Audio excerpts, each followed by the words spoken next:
Warning, the contents of this book might force you to force me to write part 2, and I hope that's how that works out. Welcome everyone, it's Gray Shirt Guy, Rock the Gray Shirt as always. We're talking about a book I wrote. It's called Our Galaxy War, book 1. It's called Operation the Gathering. A little synopsis on the back of the book here, see if you get interested. And if you are interested, feel free, click one of the 2 links below, get yourself an ebook or a paperback. If you need a little bit more spice to keep you going into the idea. On the ebook, you can read the first 2 chapters for free. I think when you click on the icon, it lets you see the first 2 chapters. And yeah, but if this little synopsis works out for you, feel free to pick one of those copies. The year is 2478. Mankind has colonized the solar system and has ventured out into the deeper void of space. Yet despite this progress, old grudges and hatreds span the flames of war. As the Earthsphere Republic and the Outer Rim Empire find themselves locked in a brutal stalemate, an ancient threat returns. 6 warriors are tasked with the defense of humanity. Will they answer the charge? Or will a young spark of humankind be swallowed by this approaching doom? If that excited you at any level, I encourage you to pick up a copy. It's got science fiction, it's got warfare, it's got technology, it's got a little bit of magic in there, it's got some spicy adult content. So for you that are under 18, you're going to have to skip this one. But for those of you that are over 18, feel free. Pick yourself up a copy. The spice is not until, the first 2 chapters, you're not going to get the spice. You're going to have to buy it to get to the spice. But don't worry. It's not some cheesy romance novel that's like 90% smut. It's only like 8% smut. But anyways, all right. We'll get into it. So, if that's it and you want to pick up the book, let me know. Let me know in the comment down below whether you bought it and whether you put it on a shelf. Or you bought it and put it on a coffee table. Or you bought it and put it with your other books that you haven't read. And because we all know those that read a lot have giant piles of shame that they never finish. Like, oh, I bought a book because it got a good cover. Speaking of this cover, this is an Amazon Kindle special. I didn't pay a single dime for this cover. And there's probably like 20, 30, 1,000 books that have a very similar cover. I was like, cool. So, yeah, because when you look at books on Amazon or on Kindle, they have really nice covers with really elaborate art that somebody paid for, and I didn't, so I just used one of the free covers that they give. Hey, it works.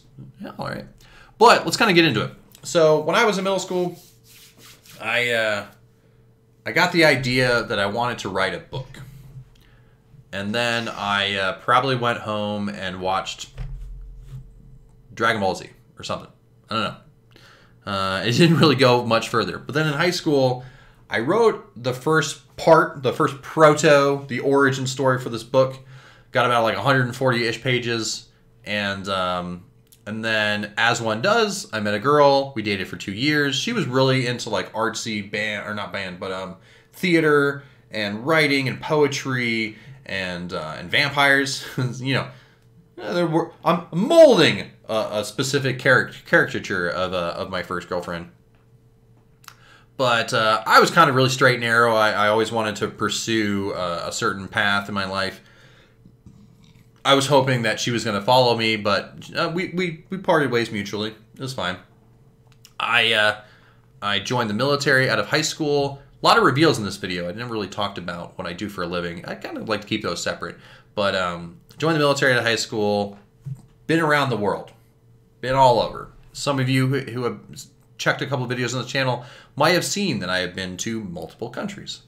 And anyway, so I joined the military, and I've always, like, over the course of different places I worked and different bases and levels. Yeah, different countries I've been in. We're now calling countries levels. But I've mentioned, yeah, I wrote a book, but it's not done yet. And everyone's like, well, you should work on that. Maybe it'll be famous. Maybe you'll make money. Or, you should just finish it. And life happens. Things get in the way. And I always thought, yeah, one day I should finish it. But I hadn't picked it up since high school. It was just a printout of like 140 pages. They were all kind of like, they weren't thinly veiled. They weren't tightly spaced. They didn't have the sweet text. They were like double spaced, size 12, 14 fonts. So maybe not a true 140 pages. But I went through a bunch of different bases, and then in my early 20s, I met a girl, early mid 20s. I met a girl, And this was the second relationship I've ever been in, so it was a bit of a dry spell. I'm not gonna lie. I was really focused on work, and I was focused on cool anime and World of Warcraft. So, like, it was a bit of a dry spell. I met this girl. She was into writing, and it's weird. Like, I ran into like two of almost exactly the same kind of like interest. Yeah, diverged. They weren't the same person, but it's like there's some context clues. And we dated for about 6 months. I got orders to go to Korea, and I was hoping it was going to be a more long-term thing, but it wasn't in the cards. Well, one thing that we used to talk about, though, is we used to talk about the books that we wrote, or the stories we wrote, and the books we wanted to write. And I told her about this, and she's like, that's a cool story, but I don't think you're ever going to finish it. And that might sound like harsh, hot takes, like, ooh. But I'm going to tell you right now, that was actually probably the most honest and true criticism anyone has ever given me. And I felt a little taken aback at that. And of course, I was like, well, you've never published a book. And she's like, no. You've never finished a project. And I was like, what are you talking about? And now, work projects and like mowing the grass and like chores and stuff, that's not what she was talking about. She's like, you have all these models, and you have all these video games, and you have this book you've been working on, but none of them, like your Warhammer models aren't painted, which that hit way home. You've only finished like one video game in your entire life. You own all these games, and you've never finished any of them. You get like partway through, and then you're like, It's like the only thing you've really ever finished is getting your characters to max level in World of Warcraft, but even then, you've never finished the raids of that expansion. And I'm like, wow, she's gonna be so brutal about it. She's like, honey, I love you, but you got, you don't finish things you start. And I'm like, I don't know, I feel bad. And so that relationship didn't go. This isn't the reason why we broke up. That's a much longer, different story. Anyway, so I go to Korea, and now newly single and extremely depressed that I lost arguably one of the the one person in my young life that I thought I was going to have a future with. And so I'm kind of depressed, I'm kind of sad, but the guys around me, the men and women that I worked with, they got more close knit, and the majority of them, there's a few stragglers, but everywhere you work, you always got a few people that just you don't mesh with. But the most part, they were all chill. They were there for me. We hung out, we drank, we laughed, we cried, we did stupid shit together, and it was awesome. And I'm sitting in my apartment one day, and I'm leaning out the window, and I just bought a carton of cigarettes. I don't know why. I hardly ever smoked. And I light up a cigarette, and I'll crack that little menthol bead in there, and I'm just smoking a cigarette outside my window, just looking out at the night sky of Korea, and I'm sitting there and I'm like, I should write my book. But this time I should really actually finish it. Like, I really haven't finished a project. And so, put out my cigarette. I actually didn't finish. I didn't smoke another one. I ended up giving that whole carton away. And made a lot of friends that way. Just like, hey, here's a carton of cigarettes. Dumping them out on the break room table. And everyone's like, oh, sweet. But I found my manuscript. And I was reading through it. And I was like, ooh, this is not good. I was like, oh, high school me. Not good. Not terrible, but definitely not something I wanted to, like it was not suitable. So I opened up the old Word document on the computer and cracked my knuckles and wrote like the first paragraph. And I was like, oh, bedtime. And then, this was 2014. So over the course of 5 years, I would, whenever I had a break or a moment, I'd write out the outline on a sticky note. I'd start like, I had a notebook where I was like, all right, this is chapter 1, 2, 3, 4, 5, 6, 7, 8. And so over the course of 5 years, working on it a couple times a week, a couple times a month, and then I would take vacation, and I always had a thing. I was like, all right, I'm taking vacation. I'm going to write at least one chapter on like the first day. I'm just going to sit down and write as much as I can on the first day, and then I'll have like 7, 8 days of just doing whatever I want. And I'm getting along, and I was talking to my friends. I was like, "Ooh, I'm almost near the end. I want to write 20 chapters. I'm almost there." And they're like, "All right, let us know when you're there." And then you know, I kept having that feeling of like, "Ooh, you know, I really need to work on this." And I took some vacation time. I sat down and I wrote the last 4 chapters pretty much within like a 3-week span, and went to work, printed out the manuscript, and I was like, I finished it. And they're like, cool. When are you going to publish it? I'm like, well, I probably have to edit it first. Like, all right, when are you going to get it edited? And I was like, I don't know. So I went to friends and family, and I'm like, hey, can you help me? And some people are like, yeah, sure. And some people are like, nope. And I was like, they're like, there are people you pay for that. And I was like, I don't have that much money. And so I had a couple friends. My dad read the whole thing, and he's like, son, I got some questions, and I have some ideas. And I'm like, cool. And we never talked about it. So I thought that part was funny. I was like, oh, yeah, you know, our schedules didn't line up. But I had a friend, she read the entire thing, and she was doing edits and grammar because she's like, you suck at grammar.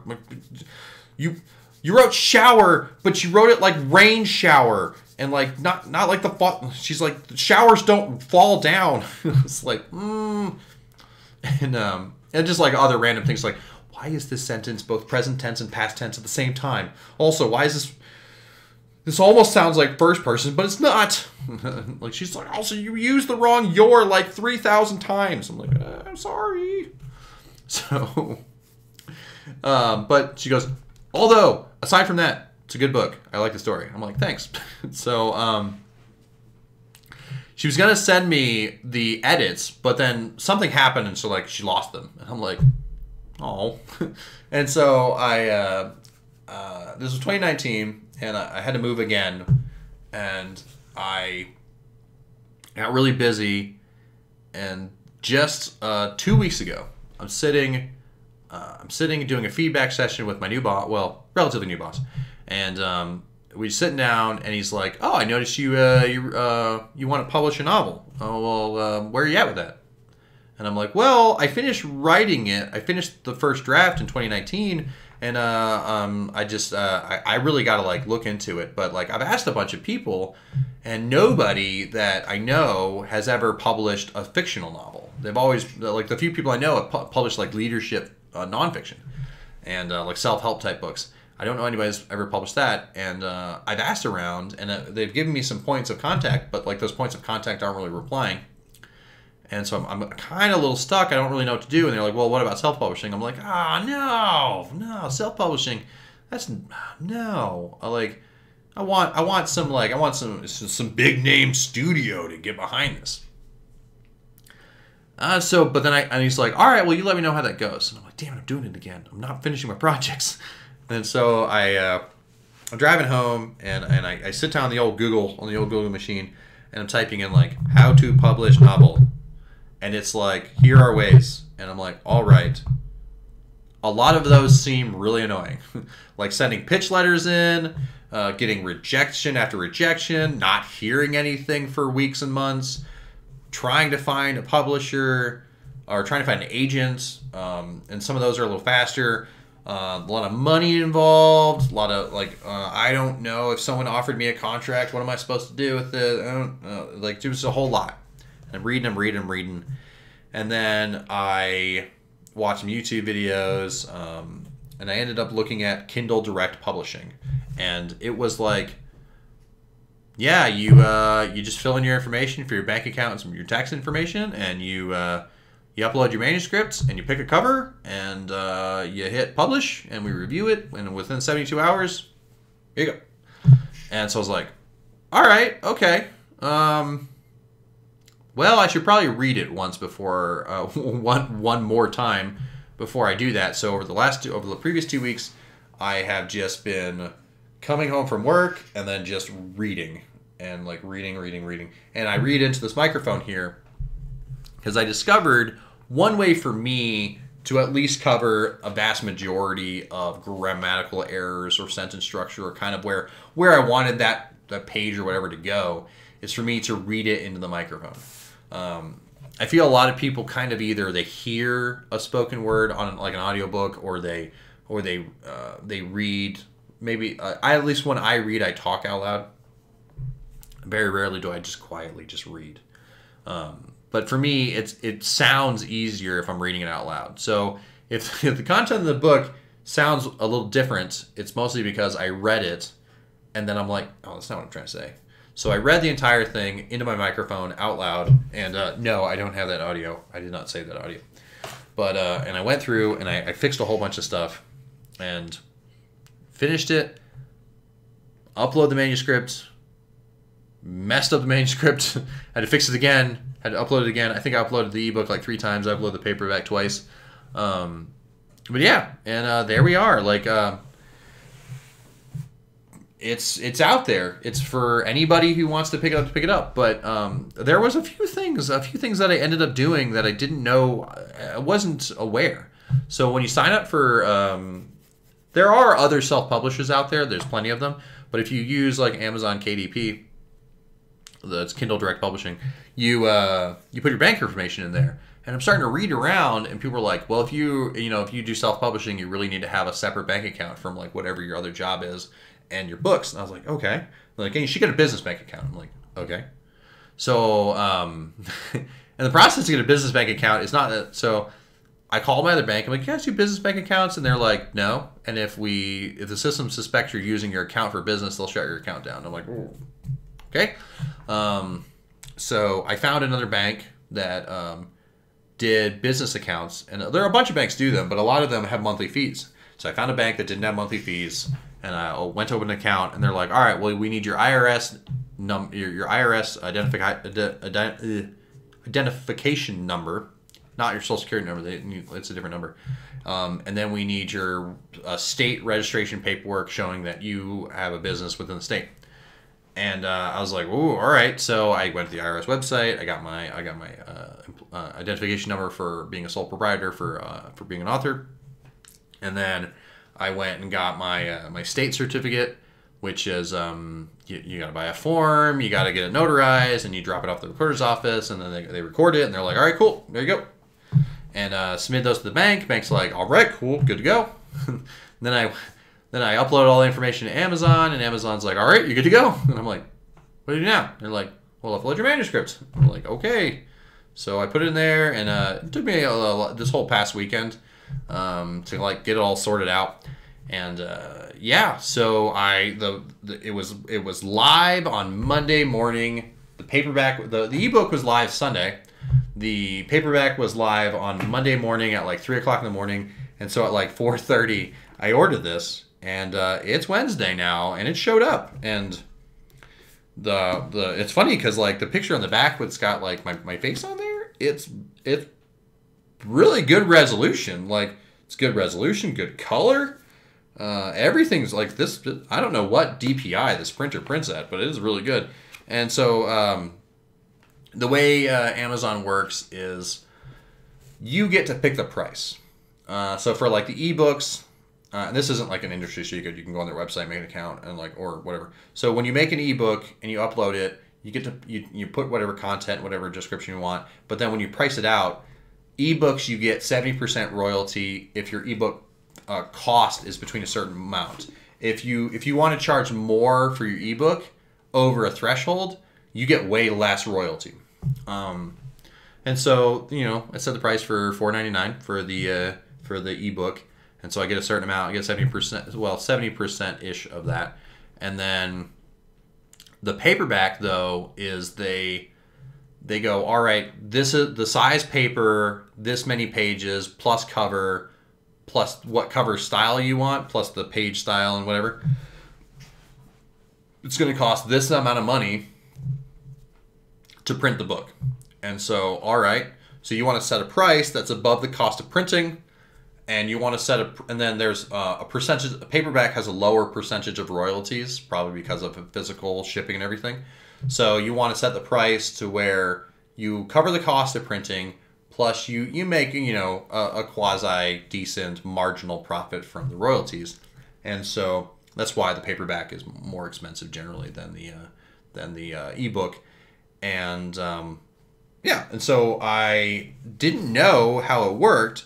But what happens is so every time you place an order for the paperback, it I don't know if there's only one printer. This was printed in Vegas. I don't know if there's one printer in all of Amazon or if it's regional or country or wherever. But you submit the order and then it gets printed. It's printed to demand. So every time an order comes through, their printing system goes, order for this book, print, print, print, print, print, cut, bind, ship.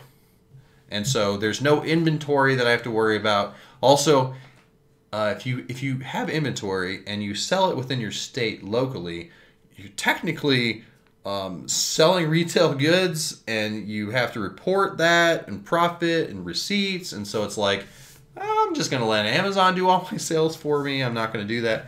But yeah. And so I get home, and I'm like, oh, I got mail, and I also got other stuff. So we'll do a different video on that later. And I open it up and I look at it and I'm like, it is a real book. It has pages. And I'm looking through and I'm like, it has words. It has words I wrote. And I'm like, ha! I finished the project. Well, okay. Partway. Because, like I said, this is going to be at least a two-parter. I did accomplish a thing. I did a thing because it's about 109,000 words, 20 chapters. It's 355. It's 349 pages. It's like 359 pages total. 355 pages total with like covers and everything. And it is yeah. I picked the size. I picked a nice classy 5x8.